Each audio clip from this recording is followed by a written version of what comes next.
रवीना, नहीं रहना है मुझे इस घर में, जहाँ भाई भाई में फ़र्क किया जाता है और आज तो बहुओं में भी फ़र्क होने लगा।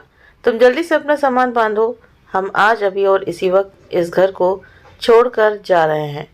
पवन गुस्से से चिल्लाते हुए अपनी पत्नी रवीना से बोला। तभी रवीना उसके पास आकर उसे समझाते हुए बोली, आप ज़रा शांत हो जाइए, वो पिताजी हैं तुम्हारे। अगर गुस्से में उन्होंने हमें कुछ कह भी दिया तो इसका मतलब ये नहीं कि वो हमें चाहते नहीं हैं। उनकी नज़र में आप और भैया दोनों एक समान हो। नहीं रवीना, तुम जो भी कहो मैं नहीं मानने वाला। गुस्से में बोलते हुए पवन अपना सामान पैक करने लगा तो रवीना उसके पैर पकड़कर रोते हुए बोली, प्लीज़ ऐसा मत कीजिए, गलती तो हर इंसान से होती है और झगड़ा किस घर में नहीं होता। आज जो भी झगड़ा हुआ है इसके जिम्मेदार सिर्फ और सिर्फ मैं ही हूँ, कोई और नहीं है। अपनी करनी पर बहुत दुखी हूँ, मुझे भी आज इतना बड़ा कदम नहीं उठाना चाहिए था। रवीना रो पड़ी तो पवन ने उसे समझाते हुए कहा, नहीं रवीना, तुमने आज जो भी कुछ भी किया है वो सही किया। अगर मैं भी तुम्हारी जगह रहता तो यही करता। इसलिए रवीना, अब तुम पागल मत बनो, हम इस घर में नहीं रहेंगे। पवन अलमारी से बैग निकालते हुए बोला, किंतु रवीना ने पवन को अपनी कसम देकर उसे इस घर से जाने से रोक लिया। तो पवन गुस्से में बैग पलंग पर पटक कर घर से बाहर निकल गया। खटिया पर बैठे माँ बाप निरस आंखों से कभी पवन को तो कभी घर को देख रहे थे। रात में डिनर का समय हुआ तो रवीना ने सबके लिए खाना बना दिया। किसी का खाने का मन नहीं था। छोटी बहू पूनम गुस्से के मारे अपने कमरे से बाहर नहीं आई। डाइनिंग टेबल पर शांति का माहौल था, किसी ने किसी से कोई बातचीत नहीं की। सब ने अनमने ढंग से डिनर किया और सब अपने अपने कमरे में चले गए। महेश जी भी अपने कमरे की ओर जाने लगे। तभी बड़ी बहू रवीना ने उन्हें रोकते हुए कहा, पिताजी, मुझे आपसे कुछ बात करनी है।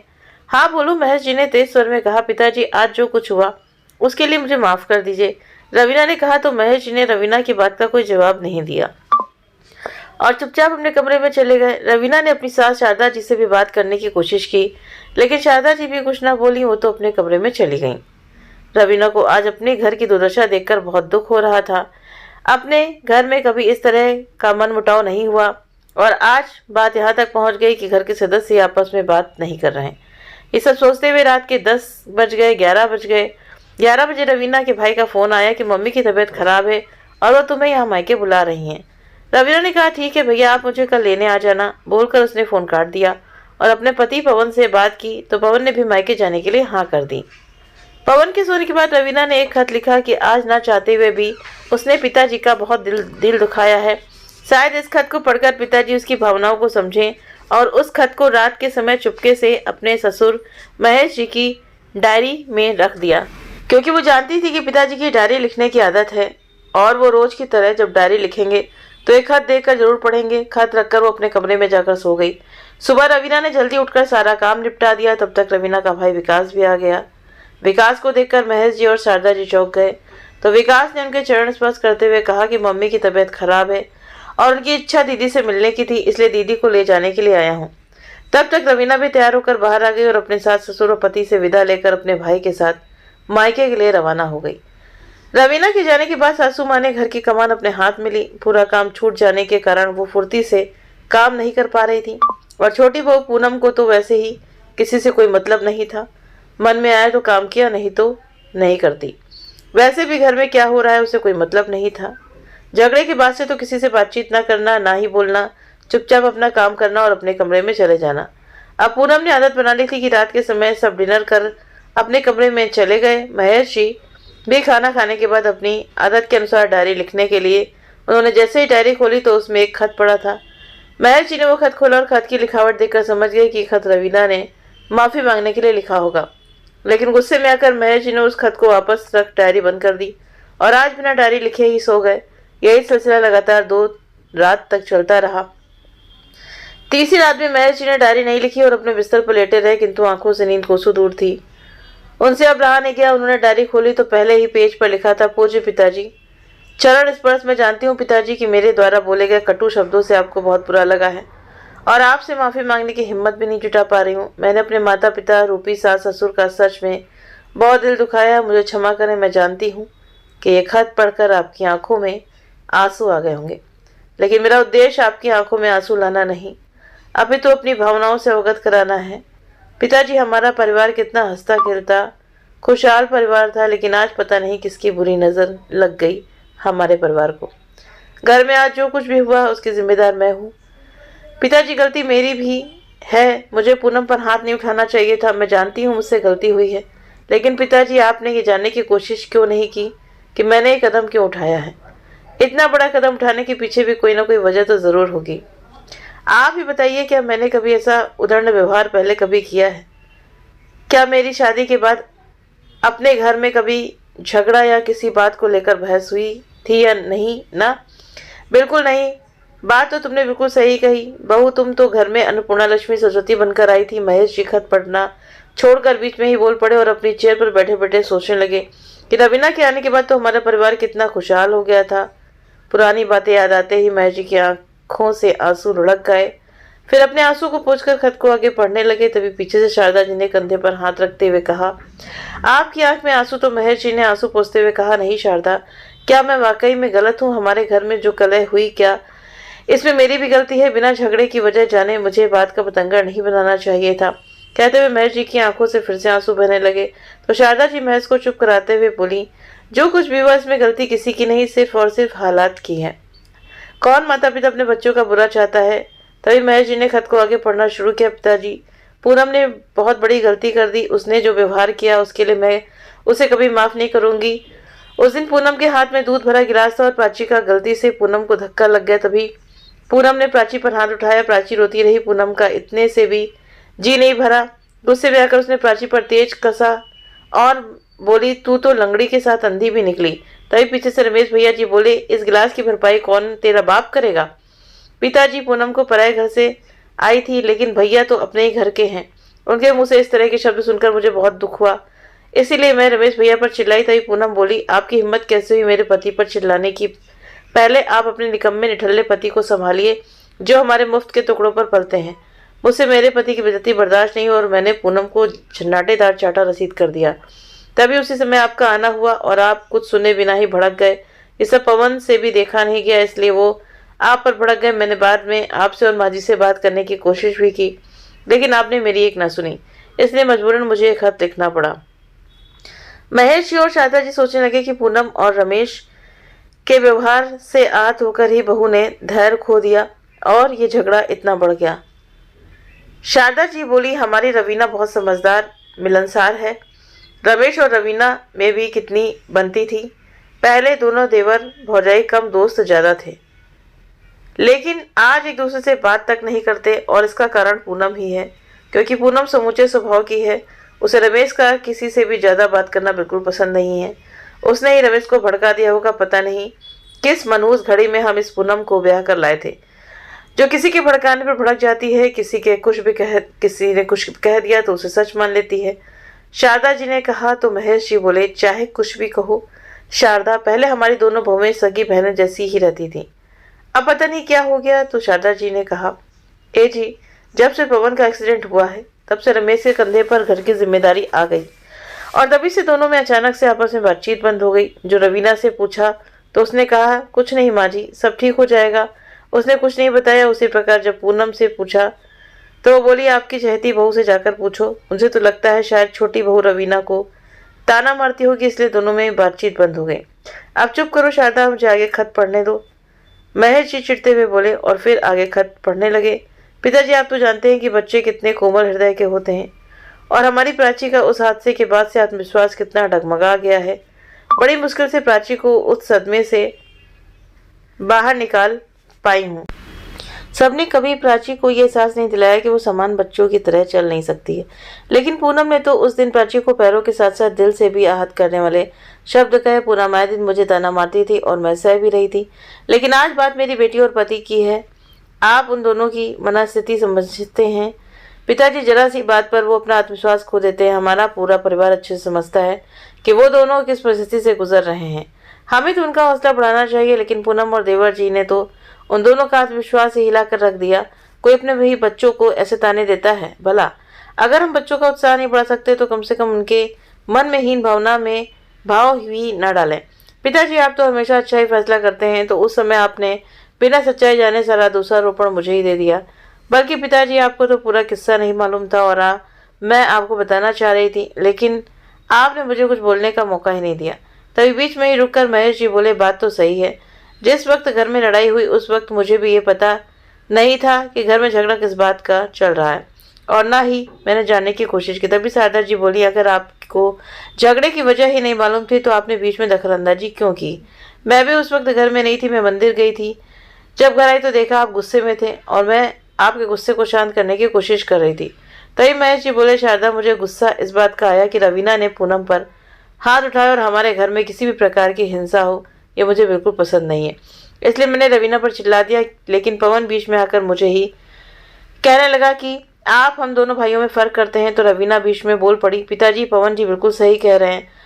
अगर आप हमें फ़र्क नहीं करते तो आज आप मेरी जगह पूनम पर चिल्लाते। और रवीना की यही बात मुझे तीर की तरह चुभ गई, क्योंकि मुझे रवीना से इस तरह के अनादर की उम्मीद बिल्कुल नहीं थी। इसलिए मैंने उन चारों को कहा कि निकल जाओ तुम सब मेरे घर से। अब तुम ही बताओ शारदा, क्या हमारे हाथ की पांचों उंगलियां बराबर हैं? नहीं ना, क्या हम अपनी किसी एक उंगली को ज़्यादा चाहते हैं? नहीं, बिल्कुल नहीं। शारदा जी उदास स्वर में बोली, हमारे लिए हमारी ज़िंदगी में 5 उंगलियों का उतना ही महत्व है जितना एक उंगली का। तो फिर बताओ शारदा, मैं कहाँ गलत हूँ? मैंने कहा, हम हमारी संतानों में फ़र्क कैसे कर सकते हैं?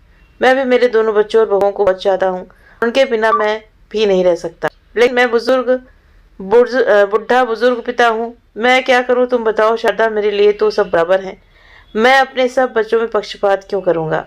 जिस तरह सभी उंगलियां एक साथ रहकर शक्तिशाली होती हैं और हौसला बुलंद करती हैं, उसी तरह मेरे बच्चे भी जब साथ रहते हैं तो मुझे भी हौसला मिलता है। लेकिन जब मेरे बच्चे घर में कलह करते हैं तो मेरा दिल भी रोता है। कहते कहते महेश जी की आंखें नम हुई तो शारदा जी महेश जी को शांत कराते हुए बोली, कोई माँ बाप ये नहीं चाहता कि उसके परिवार का बंटवारा हो। रवीना को मैं बहुत अच्छे से जानती हूँ। वो सब कुछ बर्दाश्त कर सकती है, लेकिन अगर उसके परिवार के खिलाफ कोई आवाज़ उठाए तो वो कतई बर्दाश्त नहीं करेगी। और आज तो बात उसके पति और बेटी की थी। आप तो जानते ही हो इन 3 महीनों में रवीना ने क्या कुछ नहीं झेला। हमें तो ये लगा था कि हमने पवन और प्राची को खो दिया, लेकिन रवीना का खुद पर भरोसा और भगवान पर अटूट श्रद्धा थी कि वो अपने पति और बेटी को मौत के मुंह से बचा कर ले आई। याद है वो मनोज दिन जब पवन और प्राची का एक्सीडेंट हुआ, हम सब तो टूट कर ही हिम्मत हार चुके थे, लेकिन वो रवीना ही थी जिसने हमें हौसला दिया और खुद भी कभी हिम्मत नहीं हारी। उसके साहस और हौसले की वजह से ही आज पवन और प्राची हमारे बीच में हैं। बड़ी मुश्किल से रवीना ने अपने पति और बेटी में आत्मविश्वास जगाया था और पूनम व रमेश ने एक ही झटके में उनके आत्मविश्वास को डगमगा दिया। रवीना की जगह और कोई होता तो वो भी यही करता जो रवीना ने किया। वो गलत नहीं है जी। तभी कुछ देर रुक कर शारदा जी फिर से बोली, उस दिन घर के झगड़े के बारे में मैं कुछ नहीं जानती थी। रात को मैंने पूनम से बात करी तो कहने लगी, मेरे पति पिछले 3 महीने से घर का खर्चा उठा रहे हैं। आज प्राची ने गिलास तोड़ दिया और आए दिन कुछ ना कुछ नुकसान कर देती है। हम ये फिजूल खर्चे पर काबू नहीं करेंगे तो फिर घर खर्चा कैसे चलेगा? और अगर रमेश ने कुछ कह भी दिया तो रवीना भाभी को नाराज होने की कोई ज़रूरत ही नहीं थी। जो व्यक्ति कमा कर खिलाएगा तो क्या वो थोड़ा गुस्सा नहीं दिखा सकता? लेकिन रवीना भाभी ने तो बात का बतंगड़ बनाकर रख दिया। बड़ाते हुए पूनम अपने कमरे में चली गई। तभी महेश जी ने कहा, शारदा, क्या इन समस्याओं का कोई उपाय नहीं है? तो शारदा जी बोली, एक उपाय है जी कि हम दोनों बहुओं की रसोई अलग कर देते हैं। ये क्या कह रही हो शारदा, ये तो बंटवारा ही हुआ ना। आप मेरी बात पर जरा ध्यान दो जी। मैं बस आपको दोनों की रसोई अलग करने की बोल रही हूँ। इससे दोनों अपने पति और बच्चे के हिसाब से खाना बनाएंगे, और अगर हमने रसोई अलग नहीं की तो हमें घर का बंटवारा करना पड़ेगा। और घर का बंटवारा करना मतलब घर का आधा आधा हिस्सा दोनों को दे देना। और अगर हम घर के 2 हिस्से कर देंगे तो हम कहाँ जाएंगे? कहते हुए शारदा जी की आंखें भर आई तो महेश जी ने शारदा जी को शांत करते हुए आगे खत पढ़ना शुरू किया। पिताजी, मैं घर की बड़ी बहू हूँ और मुझे भी मान सम्मान मिलना चाहिए। मैं तो पूनम के ताने सुनने के बाद भी उसकी हर बातों को नज़रअंदाज करती रही, लेकिन हर चीज़ की एक हद होती है पिताजी। तभी शारदा जी ने कहा, मैं तो अब यही कहूँगी कि अच्छा ही है अब दोनों अलग हो जाएं, कम से कम पूनम को अपनी जिम्मेदारी का एहसास तो रहेगा। तभी महेश जी आगे खत पढ़ने लगे। पिताजी, मैं बस इतना ही कहना चाहूँगी कि मैं स्वार्थी नहीं हूँ। मैं सिर्फ यही चाहती हूँ कि घर में कोई भी मेरे पति की कमाई का मजाक ना बनाए। वो जितना भी कमाएंगे हम उसमें गृहस्थी कुशलतापूर्वक चला लेंगे। पिताजी, मैं पूनम से अलग होना चाहती हूँ, आपसे या मम्मी जी से नहीं। और हमारे लिए भी ये सौभाग्य की बात होगी कि आप हमारे साथ रहेंगे। उस दिन जाने जाने में कोई भी गलती हुई हो तो मुझे माफ़ कर दीजिए। पिताजी, आपकी रवीना खत पढ़कर महेश जी ने शारदा जी से कहा, शारदा मैं रवीना का दुख समझता हूँ। मैं कल सुबह ही रमेश को बोलकर पूनम की रसोई अलग करवा दूंगा।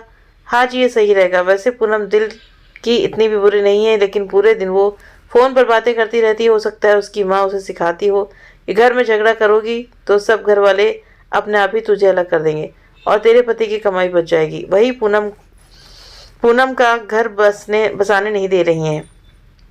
आगे शारदा जी कुछ कहते उससे पहले ही उनकी नज़र दरवाजे पर खड़ी पूनम की ओर गई। पूनम को देखकर महेश जी और शारदा जी दोनों ही चुप हो गए। पूनम कमरे के अंदर आते ही गुस्से में बोली, वाह मम्मी जी वाह, आपने मेरे बारे में ये कैसे सोच बना रखी है, और अब तो आप पापा जी को भी मेरे खिलाफ भड़का रही हैं। फिर अपने ससुर की ओर देखते हुए बोली, पापा जी जब देखो तब मम्मी हमेशा रवीना भाभी का पक्ष लेती रहती हैं। मम्मी जी को तो मैं हर बात में गलत लगती हूँ, लेकिन आज तो मम्मी जी ने मेरी मम्मी के बारे में भी अपशब्द बोल दिए। मेरी मम्मी बहुत अच्छी हैं, उनके खिलाफ मैं एक शब्द नहीं सुनूंगी। गुस्से में बोलकर पूनम अपने कमरे में चली गई और जाकर अपने पति से बोली, अब मैं इस घर में तभी आऊंगी जब तुम अपने परिवार से अलग हो जाओगे। रमेश ने उसे बहुत समझाने की कोशिश की, लेकिन पूनम ने उसकी एक ना सुनी और गुस्से में बोलकर अपने मायके की ओर निकल गई। शारदा जी और महेश जी आश्चर्य भरी नजरों से पूनम को जाते हुए देखते रहे। उधर बड़ी बहू रवीना के मायके में उसकी भाभी ने रवीना से 2 दिन तो अच्छे से बात की, लेकिन फिर से वो अपनी असली रूप दिखाने लगी। पूरे दिन बुड़ाती रहती कि मैं अकेले किस किस को संभालूं, मुझसे नहीं की जाती है मेहमानों की अवभगत, मुझे तो अलग रहना है। भाभी के मुंह से ऐसे शब्द सुनकर रवीना तो हैरान रह गई। उसने अपनी माँ से बात की कि माँ भाभी पहले तो ऐसी नहीं थी, अचानक से भाभी को क्या हो गया जो तेरा मेरा कर रही हैं। तो रवीना की माँ ने कहा, देखो बेटा ये कलयुग है, यहाँ सब कुछ हो सकता है। अब बेटा तू अपने ऊपर से ही देख ले, तू तेरे सास ससुर की कितनी निस्वार्थ भाव से सेवा करती थी, लेकिन तेरी देवरानी आने के बाद तेरे मन में भी एक ख्याल आया ना कि सब कुछ तू ही क्यों करे, उसका भी तो परिवार है, वो भी सबकी सेवा करे। बेटा ये बता, जब तेरी डिलीवरी हुई तो तेरी सास ने तुझे कोई तकलीफ दी नहीं ना? नहीं माँ, बिल्कुल भी नहीं। मम्मी जी ने तो मुझे बहुत प्यार दिया। तो बेटा अब तू भी ये सोच ले, अगर तेरी देवरानी का बच्चा छोटा है और अगर तुमने 2-4 काम ज़्यादा कर लिए तो क्या पहाड़ टूट जाएगा? नहीं ना? तो फिर तू अपनी देवरानी की बराबरी क्यों करती है? और बेटा तुम पल पल की खबर अपनी ससुराल की हर बात यहाँ मायके में अपनी भाभी को बताती हो, तो देखा बेटा आज वही भाभी तुझे बोलने से नहीं चुकी। बेटी परेशानी हर इंसान की ज़िंदगी में रहती है, लेकिन इंसान को उसका हाल समझदारी से निकालना चाहिए, ना कि उससे मुंह फेर कर भाग जाना चाहिए। अपनी माँ के मुंह से ये बात सुनकर रवीना को अपनी गलती का एहसास हो रहा था। आज उसे अपने ससुर से कही हुई सारी बातें याद आ रही थीं कि कैसे उसने अपने ससुर जी से बंटवारे की बात करके उसके दिल को ठोस पहुंचाई है। सोचते हुए रवीना की आंखें नम हो गईं। उसने अपनी माँ से कहा, माँ मैं आज ही अपने ससुराल जा रही हूँ और जाकर माँ पिताजी से माफ़ी मांगूंगी। मैंने उनका बहुत दिल दुखाया है। कोई बात नहीं बेटा, गलतियां बच्चों से ही होती हैं और तुझे अपनी गलती का एहसास हो गया है। अब देखना महेश जी तुझे ज़रूर माफ़ कर देंगे। कहकर रवीना की माँ ने अपनी बेटी को विदा किया। इधर रवीना जैसे ही ससुराल पहुंची तो पूरे घर में सन्नाटा पसरा हुआ था। ये देख रवीना घबराते हुए वे घर के अंदर आई तो सामने महेश जी व शारदा जी उदास बैठे हुए थे। उन्हें देखते ही रवीना की आंखें भर आईं। उसने धीरे से कहा, माँ पिताजी मुझे माफ़ कर दीजिए। ये सुन शारदा जी और महेश जी ने पीछे मुड़कर देखा तो सामने रवीना को देखकर हैरान हो गई। अरे रवीना बेटा, तू तो कुछ दिन और रुकने वाली थी ना? हाँ माँ जी, लेकिन मैं आपके बिना नहीं रह पाई इसलिए वापस आ गई। प्लीज़ मुझे माफ़ कर दीजिए। बोलकर रवीना फूट फूट कर रोने लगी तो महेश जी ने कहा, कोई बात नहीं बेटा, जो कुछ भी हुआ उसमें तुम्हारी कोई गलती नहीं है। हमने वो खत पढ़ लिया है, जाने अनजाने में मुझसे भी गलती हुई है। बेटा मैंने तुम्हारे साथ बहुत अन्याय किया है। बोलते हुए महेश जी भी भावुक हो गए। तभी शारदा जी ने कहा, गलती किसी की नहीं जी, बस गलती हालात की है। तुम लोग चिंता मत करो, धीरे धीरे सब ठीक हो जाएगा। रवीना बहू तुम चल कर आई हो, जाओ बेटा थोड़ा आराम कर लो। शारदा जी ने कहा तो रवीना अपनी बेटी प्राची को लेकर कमरे में चली गई। उधर छोटी बहू पूनम को मायके में आए 5-6 दिन हो गए थे। एक दिन पूनम की माँ ने कहा, बेटा क्या बात है आजकल रमेश जी का फ़ोन नहीं आता क्या? तो पूनम ने कहा, माँ उसका फ़ोन तो रोज आता है, लेकिन मैं ही बात नहीं करती हूँ। अब मैं उस घर में वापस नहीं जाऊँगी, यही तुम्हारे पास रहकर अपने बेटे को यहीं पढ़ाऊँगी। बेटे के मुँह से सुनकर पूनम की माँ हैरानी से उसे देखने लगी और बोली, इसका मतलब तू वहाँ से लड़ कर वापस झगड़ कर आई है? हाँ माँ, अब आप ही बताओ, मेरा पति अकेला कब तक उनका बोझ उठाता रहेगा? जब से जेठ जी का एक्सीडेंट हुआ है तब से मेरे पति ही पूरे घर का खर्चा उठा रहे हैं। अब मैंने भी उन्हें कह दिया कि जब तक तुम अपने घर से अलग नहीं होगे तब तक मैं इस घर में पैर नहीं रखूंगी।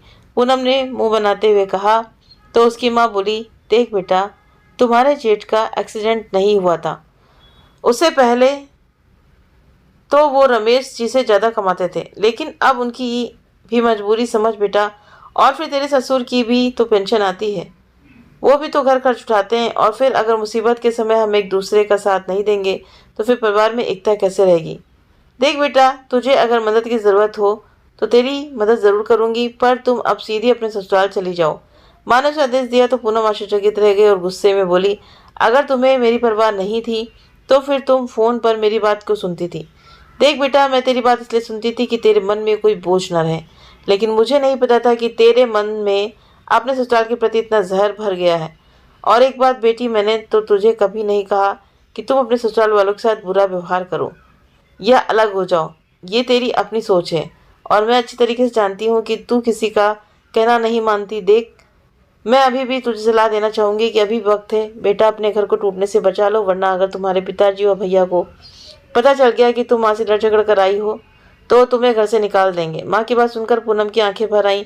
उसने कहा, माँ, मेरी सहेली शिखा की वजह से आज मैं यहाँ हूँ। उसने कहा कि तुम कब तक इनका बोझ उठाती रहोगी, इनसे अलग हो जाओ। इसीलिए मैं उनसे लड़ झगड़ कर यहाँ आ गई ताकि वो हमें अलग कर दें। पर माँ, मेरी सास को हमेशा लगता है कि मैं फ़ोन पर तुमसे बातें करती हूँ और तुम मुझे उल्टी बातें सिखाती हो। मैंने तुम्हारी इज्जत को भी मिट्टी में मिला दिया। माँ प्लीज़ मुझे माफ़ कर दो। कहते हुए पूनम अपनी माँ के गले से लग कर फूट फूट कर रोने लगी। तो उसकी माँ ने कहा, बेटा, अभी भी वक्त है, तुम जाओ और अपने घर की एकता को टूटने से बचा लो। और अपनी जेठानी को कभी जेठानी नहीं, बहन के समान समझना। बेटा, उसने तुम्हें हमेशा अपनी छोटी बहन समझा है। हाँ माँ, रवीना दीदी ने मुझे कभी भी कोई काम के लिए नहीं कहा। मैं ही भाई साहब का एक्सीडेंट होने के बाद उसे इतने ताने सुनाती रही, लेकिन फिर भी वो कभी कुछ नहीं बोली। पर मैं आज ही जाकर रवीना दीदी से माफ़ी मांगूंगी, तो मुझे माफ़ तो कर देंगी ना। माँ कहते हुए पूनम का गला भर आया तो उसकी माँ ने कहा, हाँ बिल्कुल कर देंगी बेटी, उसका दिल बहुत बड़ा है। वो तुझे हमेशा अपनी छोटी बहन समझती है, इसीलिए तुझे कभी पलट कर जवाब नहीं दिया, वरना वो तुमसे बड़ी है, चाहे तो तुझे अपने इशारों पर नचा सकती थी, लेकिन नहीं, उसने ऐसा कभी नहीं किया। तो तुम जाओ बेटा और अपने किए के लिए सास ससुर व जेठानी से माफ़ी मांगो बेटा, और हमेशा एक साथ रहना, चाहे कितनी भी बड़ी मुसीबत क्यों ना आ जाए, लेकिन अपने परिवार को टूटने मत देना। अपनी माँ का आशीर्वाद लेकर पूनम अपने ससुराल के लिए रवाना हो गई। लेकिन आज पूनम पूरे रास्ते पश्चाताप के आंसू बहा रही थी। ससुराल पहुंची तो रवीना रसोई घर में खाना बना रही थी। सास ससुर सामने बैठे प्राची के साथ खेल रहे थे। पूनम उनके पास जाकर पैरों में गिर गई। प्लीज़ माँ, पिताजी, मुझे माफ़ कर दीजिए, मुझे नहीं होना आप सबसे अलग। अचानक पूनम को अपने सामने देख शारदा जी हैरान लगी। उसने पूनम को ऊपर उठाया और बोली, बेटा, मुझे पता था कि एक दिन तुम्हें अपनी गलती का एहसास ज़रूर होगा, पर इतना जल्दी हो जाएगा ये नहीं पता था। महज जी ने उसकी बात को बीच में काटते हुए कहा तो सब लोग ठहाके लगाकर हंसने लगे। उनकी आवाज़ सुनकर रवीना भी रसोई से बाहर आ गई। पूनम रवीना को देखकर कुछ कहती उससे पहले ही रवीना ने उसे गले से लगा लिया। आज फिर से महेश जी का पूरा परिवार हंसी खुशी एक साथ मिलकर रहने लगा। धीरे धीरे पूनम भी हर काम में निपुण हो गई और अपनी जेठानी रवीना की तरह ही अपने सास ससुर की निस्वार्थ भाव से सेवा करने लगी। आज महेश जी और शारदा जी भी अपने परिवार की एकता देखकर खुशी से पूरे नहीं समा रहे थे। तो दोस्तों, आपको ये कहानी कैसी लगी कमेंट करके आप ज़रूर से ज़रूर बताएं। कहानी अच्छी लगी हो, वीडियो पसंद आया हो तो वीडियो को लाइक करें, शेयर करें और आप हमारे चैनल को सब्सक्राइब करना ना भूलें। मिलते हैं हम सभी से नेक्स्ट वीडियो में नई कहानी के साथ में। Thank you.